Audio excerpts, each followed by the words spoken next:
की बात को सुन रहे हैं।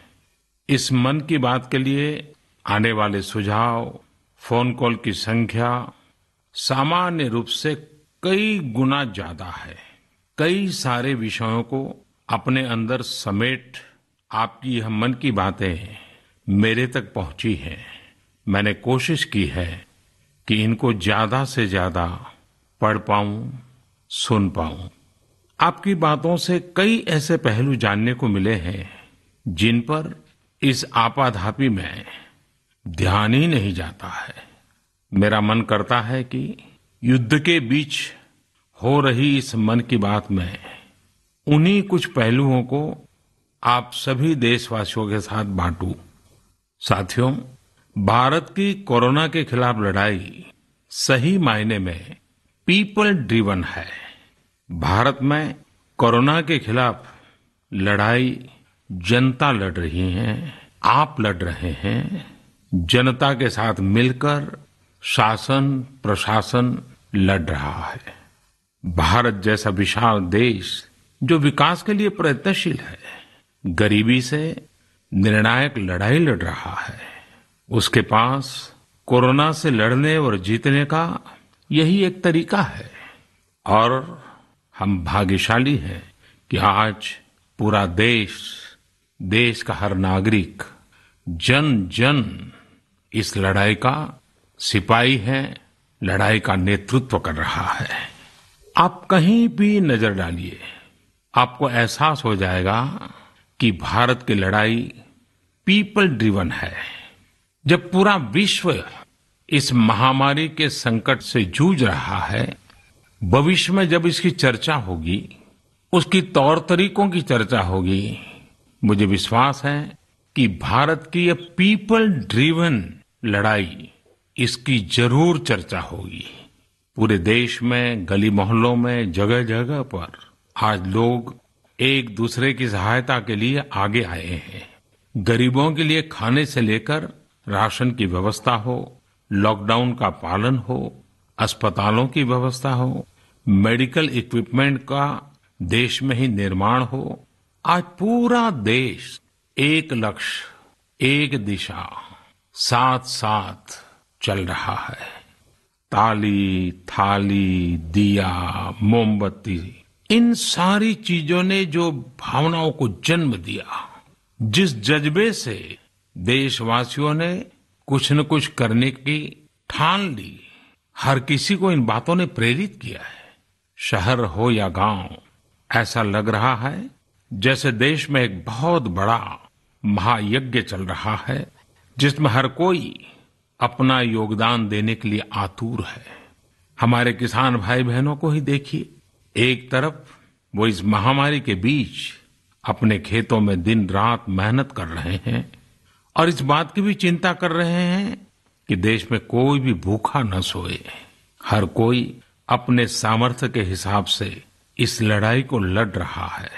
कोई किराया माफ कर रहा है, तो कोई अपनी पूरी पेंशन या पुरस्कार में मिली राशि को पीएम केयर्स में जमा करा रहा है। कोई खेत की सारी सब्जियां दान दे रहा है, तो कोई हर रोज सैकड़ों गरीबों को मुफ्त भोजन करा रहा है। कोई मास्क बना रहा है। कहीं हमारे मजदूर भाई बहन क्वारंटीन में रहते हुए जिस स्कूल में रह रहे हैं, उसकी रंगाई पुताई कर रहे हैं। साथियों, दूसरों की मदद के लिए आपके भीतर हृदय के किसी कोने में जो ये उमड़ता घुमड़ता भाव है ना, वही कोरोना के खिलाफ भारत की इस लड़ाई को ताकत दे रहा है। वही इस लड़ाई को सच्चे मायने में पीपल ड्रिवन बना रहा है। और हमने देखा है पिछले कुछ साल में हमारे देश में यह मिजाज बना है, निरंतर मजबूत होता रहा है। चाहे करोड़ों लोगों का गैस सब्सिडी छोड़ना हो, लाखों सीनियर सिटीजन का रेलवे सब्सिडी छोड़ना हो, स्वच्छ भारत अभियान का नेतृत्व लेना हो, टॉयलेट बनाने हो, अनगिनत बातें ऐसी है। इन सारी बातों से पता चलता है हम सबको एक मन, एक मजबूत धागे से पिरो दिया है। एक होकर देश के लिए कुछ करने की प्रेरणा दी है। मेरे प्यारे देशवासियों, मैं पूरी नम्रता पूर्वक, बहुत ही आदर के साथ आज 130 करोड़ देशवासियों की इस भावना को सर झुका करके नमन करता हूं।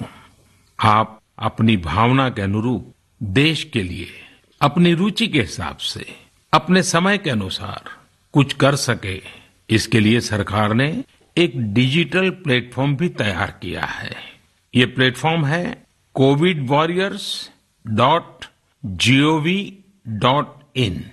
मैं दोबारा बोलता हूं, covidwarriors.gov.in। सरकार ने इस प्लेटफॉर्म के माध्यम से तमाम सामाजिक संस्थाओं के वॉलंटियर्स, सिविल सोसाइटी के प्रतिनिधि और स्थानीय प्रशासन को एक दूसरे से जोड़ दिया है। बहुत ही कम समय में इस पोर्टल से 1.25 करोड़ लोग जुड़ चुके हैं। इनमें डॉक्टर, नर्सिस से लेकर हमारी आशा, एएनएम बहनें, हमारे एनसीसी, एनएसएस के साथी, अलग अलग फील्ड के तमाम प्रोफेशनल्स, उन्होंने इस प्लेटफॉर्म को अपना प्लेटफॉर्म बना लिया है। ये लोग स्थानीय स्तर पर क्राइसिस मैनेजमेंट प्लान बनाने वालों में और उसकी पूर्ति में भी बहुत मदद कर रहे हैं।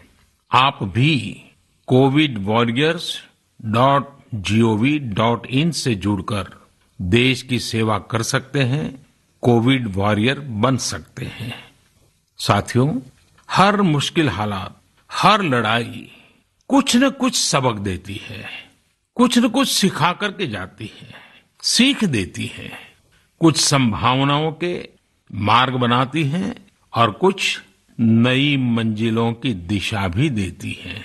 इस परिस्थिति में आप सब देशवासियों ने जो संकल्प शक्ति दिखाई है, उससे भारत में एक नए बदलाव की शुरुआत भी हुई है।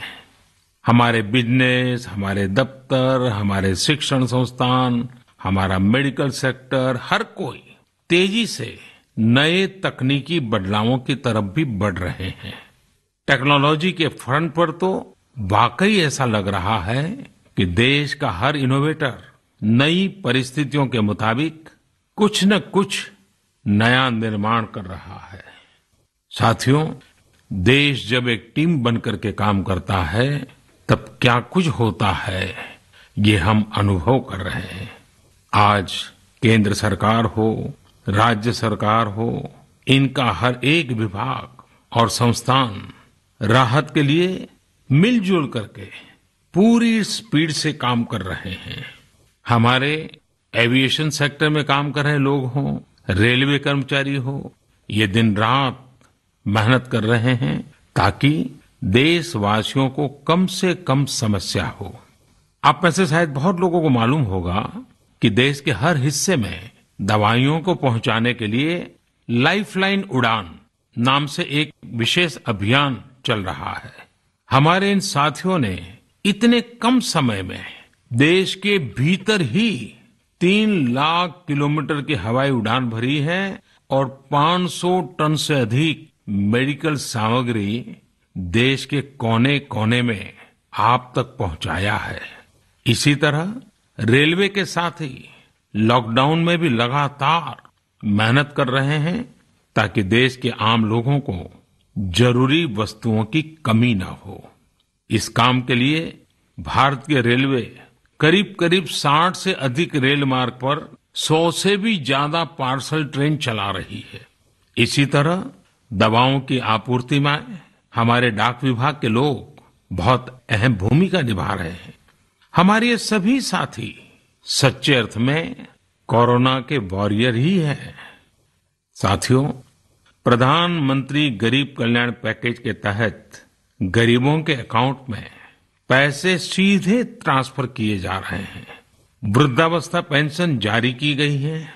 गरीबों को 3 महीने के मुफ्त गैस सिलेंडर, राशन जैसी सुविधाएं भी दी जा रही हैं। इन सब कामों में सरकार के अलग अलग विभागों के लोग, बैंकिंग सेक्टर के लोग एक टीम की तरह दिन रात काम कर रहे हैं। और मैं हमारे देश की राज्य सरकारों की भी इस बात के लिए प्रशंसा करूंगा कि वो इस महामारी से निपटने में बहुत सक्रिय भूमिका निभा रही है। स्थानीय प्रशासन, राज्य सरकारें जो जिम्मेदारी निभा रही हैं, उसकी कोरोना के खिलाफ लड़ाई में बहुत बड़ी भूमिका है। उनका ये परिश्रम बहुत प्रशंसनीय है। मेरे प्यारे देशवासियों, देश भर से स्वास्थ्य सेवाओं से जुड़े लोगों ने अभी हाल ही में जो अध्यादेश लाया गया है, उस पर अपना संतोष व्यक्त किया है। इस अध्यादेश में कोरोना वॉरियर्स के साथ हिंसा, उत्पीड़न और उन्हें किसी रूप में चोट पहुंचाने वालों के खिलाफ बेहद सख्त सजा का प्रावधान किया गया है। हमारे doctor, nurses, paramedical staff, community health workers और ऐसे सभी लोग जो देश को कोरोना मुक्त बनाने में दिन रात जुटे हुए हैं, उनकी रक्षा करने के लिए ये कदम बहुत जरूरी था।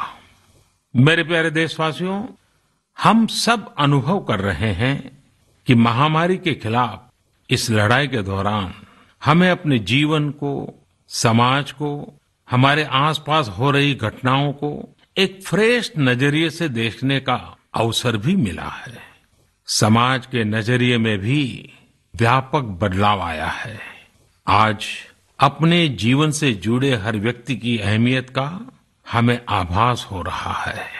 हमारे घर में काम करने वाले लोग हों, हमारी जरूरतों को पूरा करने के लिए काम करने वाले हमारे सामान्य कामगार हों, पड़ोस की दुकानों में काम करने वाले लोग हों, इन सब की कितनी बड़ी भूमिका है, हमें ये अनुभव हो रहा है। इसी तरह जरूरी सेवाओं की डिलीवरी करने वाले लोग, मंडियों में काम करने वाले हमारे मजदूर भाई बहन, हमारे आस पड़ोस के ऑटो चालक, रिक्शा चालक, आज हम अनुभव कर रहे हैं कि इन सब के बिना हमारा जीवन कितना मुश्किल हो सकता है। आजकल सोशल मीडिया में हम सब लोग लगातार देख रहे हैं कि लॉकडाउन के दौरान लोग अपने इन साथियों को न सिर्फ याद कर रहे हैं, उनकी जरूरतों का ध्यान रख रहे हैं, बल्कि उनके बारे में बहुत सम्मान से लिख भी रहे हैं।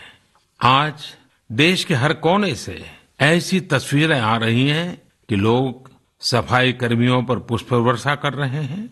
पहले उनके काम को संभवतः आप भी कभी नोटिस नहीं करते थे।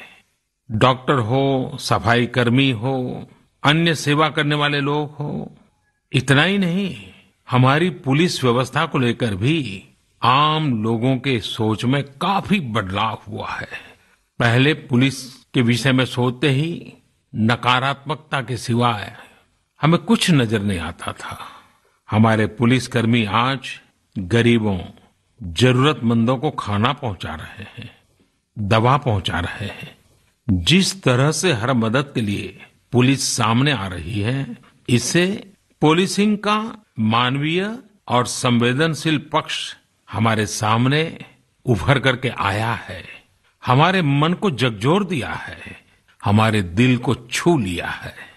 एक ऐसा अवसर है जिसमें आम लोग पुलिस से भावात्मक तरीके से जुड़ रहे हैं। हमारे पुलिसकर्मियों ने इसे जनता की सेवा के एक अवसर के रूप में लिया है और मुझे पूरा विश्वास है इन घटनाओं से आने वाले समय में सच्चे अर्थ में बहुत ही सकारात्मक बदलाव आ सकता है और हम सब ने इस सकारात्मकता को कभी भी नकारात्मकता के रंग से रंगना नहीं है। साथियों, हम अक्सर सुनते हैं प्रकृति, विकृति और संस्कृति। इन शब्दों को एक साथ देखें और इसके पीछे के भाव को देखें तो आपको जीवन को समझने का भी एक नया द्वार खुलता हुआ दिखेगा। अगर मानव प्रकृति की चर्चा करें तो ये मेरा है, मैं इसका उपयोग करता हूं। इसको और इस भावना को बहुत स्वाभाविक माना जाता है, किसी को इसमें कोई ऐतराज नहीं होता। इसे हम प्रकृति कह सकते हैं। लेकिन जो मेरा नहीं है, जिस पर मेरा हक नहीं है, उसे मैं दूसरे से छीन लेता हूं, उसे छीनकर उपयोग में लाता हूं, तो हम इसे विकृति कह सकते हैं। इन दोनों से परे, प्रकृति और विकृति से ऊपर जब कोई संस्कारित मन सोचता है या व्यवहार करता है तो हमें संस्कृति नजर आती है। जब कोई अपने हक की चीज, अपनी मेहनत से कमाई चीज, अपने लिए जरूरी चीज कम हो या अधिक, इसकी परवाह किए बिना किसी व्यक्ति की जरूरत को देखते हुए खुद की चिंता छोड़कर अपने हक के हिस्से को बांट करके किसी दूसरे की जरूरत पूरी करता है, वही तो संस्कृति है। साथियों, जब कसौटी का काल होता है तब इन गुणों का परीक्षण होता है। आपने पिछले दिनों देखा होगा कि भारत ने अपने संस्कारों के अनुरूप, हमारी सोच के अनुरूप, हमारी संस्कृति का निर्वहन करते हुए कुछ फैसले लिए। संकट की इस घड़ी में दुनिया के लिए भी, समृद्ध देशों के लिए भी दवाइयों का संकट बहुत ज्यादा रहा है। एक ऐसा समय है कि अगर भारत दुनिया को दवाइयां न भी दे तो कोई भारत को दोषी नहीं मानता। हर देश समझ रहा है कि भारत के लिए भी उसकी प्राथमिकता अपने नागरिकों का जीवन बचाना है। लेकिन साथियों, भारत ने प्रकृति विकृति की सोच से परे होकर फैसला लिया। भारत ने अपनी संस्कृति के अनुरूप फैसला लिया। हमने भारत की आवश्यकताओं के लिए जो करना था उसका प्रयास तो बढ़ाया ही, लेकिन दुनिया भर से आ रही मानवता की रक्षा की पुकार पर भी पूरा ध्यान दिया। हमने विश्व के हर जरूरतमंद तक दवाइयों को पहुंचाने का बीड़ा उठाया और मानवता के इस काम को करके दिखाया। आज जब मेरी अनेक देशों के राष्ट्राध्यक्षों से फोन पर बात होती है तो भारत की जनता का आभार जरूर व्यक्त करते हैं। जब वो लोग कहते हैं thank you India, thank you people of India, तो देश के लिए गर्व और बढ़ जाता है। इसी तरह इस समय दुनिया भर में भारत के आयुर्वेद और योग के महत्व को भी लोग बड़े विशिष्ट भाव से देख रहे हैं। सोशल मीडिया पर देखिए, हर तरफ इम्यूनिटी बढ़ाने के लिए किस तरह से भारत के आयुर्वेद और योग की चर्चा हो रही है। कोरोना की दृष्टि से आयुष मंत्रालय ने इम्यूनिटी बढ़ाने के लिए जो प्रोटोकॉल दिया था, मुझे विश्वास है कि आप लोग इसका प्रयोग जरूर कर रहे होंगे।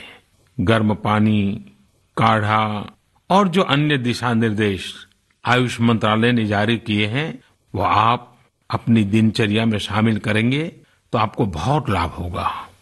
साथियों, वैसे ये दुर्भाग्य रहा है कि कई बार हम अपनी ही शक्तियां और समृद्ध परंपराओं को पहचानने से इनकार कर देते हैं। लेकिन जब विश्व का कोई दूसरा देश एविडेंस बेस्ड रिसर्च के आधार पर वही बात करता है, हमारी फॉर्मूला हमें सिखाता है, तो हम उसे हाथों हाथ ले लेते हैं। संभवतः इसके पीछे एक बहुत बड़ा कारण सैकड़ों वर्षों की हमारी गुलामी का कालखंड रहा है। इस वजह से कभी कभी हमें अपनी ही शक्ति पर विश्वास नहीं होता है, हमारा आत्मविश्वास कम नजर आता है।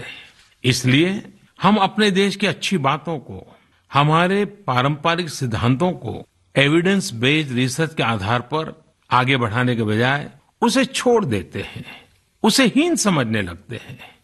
भारत की युवा पीढ़ी को अब इस चुनौती को स्वीकार करना होगा। जैसे विश्व ने योग को सहज स्वीकार किया है, वैसे ही हजारों वर्षों पुराने हमारे आयुर्वेद के सिद्धांतों को भी विश्व अवश्य स्वीकार करेगा। हाँ, इसके लिए युवा पीढ़ी को संकल्प लेना होगा और दुनिया जिस भाषा में समझती है उस वैज्ञानिक भाषा में हमें समझाना होगा, कुछ करके दिखाना होगा। साथियों, वैसे कोविड-19 के कारण कई सकारात्मक बदलाव हमारे काम करने के तरीके, हमारी जीवन शैली और हमारी आदतों में भी स्वाभाविक रूप से अपनी जगह बना रहे हैं। आपने सबने भी महसूस किया होगा इस संकट ने कैसे अलग अलग विषयों पर हमारी समझ और हमारी चेतना को जागरूक किया है। जो असर हमें अपने आसपास देखने को मिल रहे हैं, इनमें सबसे पहला है मास्क पहनना और अपने चेहरे को ढककर रखना। कोरोना की वजह से बदलते हुए हालात में मास्क भी हमारे जीवन का हिस्सा बन रहा है। वैसे हमें इसकी भी आदत कभी नहीं रही कि हमारे आसपास के बहुत सारे लोग मास्क में दिखे, लेकिन अब हो यही रहा है। हाँ, इसका ये मतलब नहीं है कि जो मास्क लगाते हैं वे सभी बीमार हैं। और जब मैं मास्क की बात करता हूं तो मुझे एक पुरानी बात याद आती है। आप सबको भी याद होगा, एक जमाना था कि हमारे देश के कई ऐसे इलाके ऐसे होते थे कि वहां अगर कोई नागरिक फल खरीदता हुआ दिखता था तो आस पड़ोस के लोग उसको जरूर पूछते थे, क्या घर में कोई बीमार है? यानी फल मतलब बीमारी में ही खाया जाता है, ऐसी एक धारणा बनी हुई थी। हालांकि समय बदला और ये धारणा भी बदली। वैसे ही मास्क को लेकर भी धारणा अब बदलने वाली ही है। आप देखिएगा, मास्क अब सभ्य समाज का प्रतीक बन जाएगा। अगर बीमारी से खुद को बचना है और दूसरों को भी बचाना है तो आपको मास्क लगाना पड़ेगा। और मेरा तो सिंपल सुझाव रहता है, गमछा मुंह ढकना है। साथियों, हमारे समाज में एक और बड़ी जागरूकता ये आई है कि अब सभी लोग ये समझ रहे हैं कि सार्वजनिक स्थानों पर थूकने के क्या नुकसान हो सकते हैं। यहां वहां कहीं पर भी थूक देना गलत आदतों का हिस्सा बना हुआ था। ये स्वच्छता और स्वास्थ्य को गंभीर चुनौती भी देता था। वैसे एक तरह से देखें तो हम हमेशा से ही इस समस्या को जानते रहे, लेकिन ये समस्या समाज से समाप्त होने का नाम ही नहीं ले रही थी। अब वो समय आ गया है कि इस बुरी आदत को हमेशा हमेशा के लिए खत्म कर दिया जाए। कहते भी हैं कि बेटर लेट देन नेवर। तो देर भले हो गई हो, लेकिन अब ये थूकने की आदत छोड़ देनी चाहिए। ये बातें जहां बेसिक हाइजीन का स्तर बढ़ाएंगी, वहीं कोरोना संक्रमण को फैलने से रोकने में भी मदद करेगी।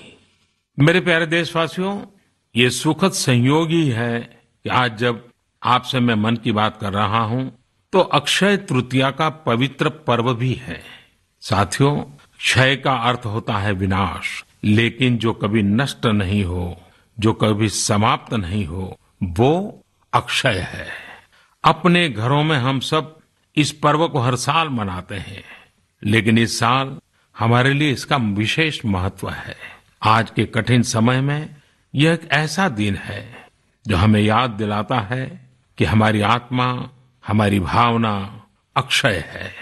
यह दिन हमें याद दिलाता है कि चाहे कितनी भी कठिनाइयां रास्ता रोके, चाहे कितनी भी आपदाएं आए, चाहे कितनी भी बीमारियों का सामना करना पड़े, इनसे लड़ने और जूझने की मानवीय भावनाएं अक्षय है। माना जाता है कि यही वो दिन है जिस दिन भगवान श्री कृष्ण और भगवान सूर्यदेव के आशीर्वाद से पांडवों को अक्षय पात्र मिला था। अक्षय पात्र यानी एक ऐसा बर्तन जिसमें भोजन कभी समाप्त नहीं होता है। हमारे अन्नदाता किसान हर परिस्थिति में देश के लिए, हम सब के लिए इसी भावना से परिश्रम करते हैं। इन्हीं के परिश्रम से आज हम सब के लिए, गरीबों के लिए देश के पास अक्षय अन्न भंडार है। इस अक्षय तृतीया पर हमें अपने पर्यावरण, जंगल, नदियां और पूरे इकोसिस्टम के संरक्षण के बारे में भी सोचना चाहिए, जो हमारे जीवन में महत्वपूर्ण भूमिका निभाते हैं। अगर हम अक्षय रहना चाहते हैं तो हमें पहले यह सुनिश्चित करना होगा कि हमारी धरती अक्षय रहे। क्या आप जानते हैं कि अक्षय तृतीया का यह पर्व दान की शक्ति यानी पावर ऑफ गिविंग का भी एक अवसर होता है। हम हृदय की भावना से जो कुछ भी देते हैं, वास्तव में महत्व उसी का होता है। यह बात महत्वपूर्ण नहीं है कि हम क्या देते हैं और कितना देते हैं। संकट के इस दौर में हमारा छोटा सा प्रयास हमारे आसपास के बहुत से लोगों के लिए बहुत बड़ा संबल बन सकता है। साथियों, जैन परंपरा में भी यह बहुत पवित्र दिन है, क्योंकि पहले तीर्थंकर भगवान ऋषभ देव के जीवन का यह एक महत्वपूर्ण दिन रहा है। ऐसे में जैन समाज इसे एक पर्व के रूप में मनाता है और इसलिए ये समझना आसान है कि क्यों इस दिन को लोग किसी भी शुभ कार्य को प्रारंभ करना पसंद करते हैं। चूंकि आज कुछ नया शुरू करने का दिन है, तो ऐसे में क्या हम सब मिलकर अपने प्रयासों से अपनी धरती को अक्षय और अविनाशी बनाने का संकल्प ले सकते हैं? साथियों, आज भगवान बसवेश्वर जी की भी जयंती है। ये मेरा सौभाग्य रहा है कि मुझे भगवान बसवेश्वर की स्मृतियां और उनके संदेश से बार बार जुड़ने का, सीखने का अवसर मिला है। देश और दुनिया में भगवान बसवेश्वर के सभी अनुयायियों को उनकी जयंती पर बहुत बहुत शुभकामनाएं। साथियों, रमजान का भी पवित्र महीना शुरू हो चुका है। जब पिछली बार रमजान मनाया गया था तो किसी ने सोचा भी नहीं था कि इस बार रमजान में इतनी बड़ी मुसीबतों का भी सामना करना पड़ेगा। लेकिन अब जब पूरे विश्व में ये मुसीबत आ ही गई है, तो हमारे सामने अवसर है इस रमजान को संयम, सद्भावना, संवेदनशीलता और सेवा भाव का प्रतीक बनाएं। इस बार हम पहले से ज्यादा इबादत करें ताकि ईद आने से पहले दुनिया कोरोना से मुक्त हो जाए और हम पहले की तरह उमंग और उत्साह के साथ ईद मनाएं। मुझे विश्वास है कि रमजान के इन दिनों में स्थानीय प्रशासन के दिशा निर्देशों का पालन करते हुए कोरोना के खिलाफ चल रही इस लड़ाई को हम और मजबूत करेंगे। सड़कों पर, बाजारों में, मोहल्लों में फिजिकल डिस्टेंसिंग के नियमों का पालन अभी बहुत आवश्यक है। मैं आज उन सभी कम्युनिटी लीडर्स के प्रति भी आभार प्रकट करता हूं जो 2 गज दूरी और घर से बाहर नहीं निकलने को लेकर लोगों को जागरूक कर रहे हैं। वाकई कोरोना ने इस बार भारत समेत दुनिया भर में त्योहारों को मनाने का स्वरूप ही बदल दिया है, रंग रूप बदल दिए हैं। अभी पिछले दिनों ही हमारे यहाँ भी बिहू, बैसाखी, पुथंडू, विशु, ओडिया न्यू ईयर ऐसे अनेक त्योहार आए। हमने देखा कि लोगों ने कैसे इन त्योहारों को घर में रहकर और बड़ी सादगी के साथ और समाज के प्रति शुभ चिंतन के साथ त्योहारों को मनाया। आमतौर पर वे इन त्योहारों को अपने दोस्तों और परिवारों के साथ पूरे उत्साह और उमंग के साथ मनाते थे, घर के बाहर निकलकर अपनी खुशी साझा करते थे। लेकिन इस बार हर किसी ने संयम बरता, लॉकडाउन के नियमों का पालन किया। हमने देखा है कि इस बार हमारे ईसाई दोस्तों ने ईस्टर भी घर पर ही मनाया है। अपने समाज, अपने देश के प्रति ये जिम्मेदारी निभाना आज की बहुत बड़ी जरूरत है। तभी हम कोरोना के फैलाव को रोक पाने में सफल होंगे, कोरोना जैसी वैश्विक महामारी को परास्त कर पाएंगे। मेरे प्यारे देशवासियों, इस वैश्विक महामारी के संकट के बीच आपके परिवार के एक सदस्य के नाते, और आप सब भी मेरे ही परिवारजन हैं, तब कुछ संकेत करना, कुछ सुझाव देना, ये मेरा दायित्व भी बनता है।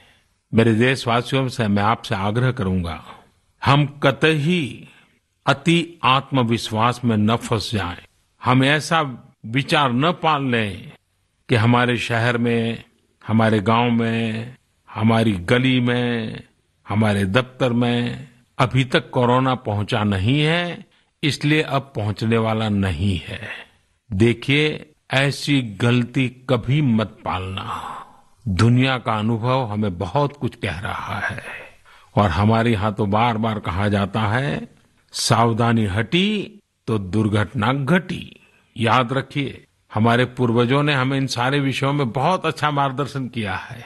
हमारे पूर्वजों ने कहा है, अग्नि ही शेषम ऋण शेषम व्याधि शेषम तथैव च पुनः पुनः प्रवर्धेत तस्मात् शेषम न कार्येत। अर्थात हल्के में लेकर छोड़ दी गई आग, कर्ज और बीमारी मौका पाते ही दोबारा बढ़कर खतरनाक हो जाती है। इसलिए इनका पूरी तरह उपचार बहुत आवश्यक होता है। इसलिए अति उत्साह में स्थानीय स्तर पर कहीं पर भी कोई लापरवाही नहीं होनी चाहिए। इसका हमेशा हमेशा हमने ध्यान रखना ही होगा। और मैं फिर एक बार कहूंगा, 2 गज दूरी बनाए रखिए, खुद को स्वस्थ रखिए। 2 गज दूरी बहुत है जरूरी। आप सबके उत्तम स्वास्थ्य की कामना करते हुए मैं मेरी बात को समाप्त करता हूं। अगली मन की बात के समय जब मिले तब इस वैश्विक महामारी से कुछ मुक्ति की खबरें दुनिया भर से आए, मानवजात इन मुसीबतों से बाहर आए, इसी प्रार्थना के साथ आप सबका बहुत बहुत धन्यवाद।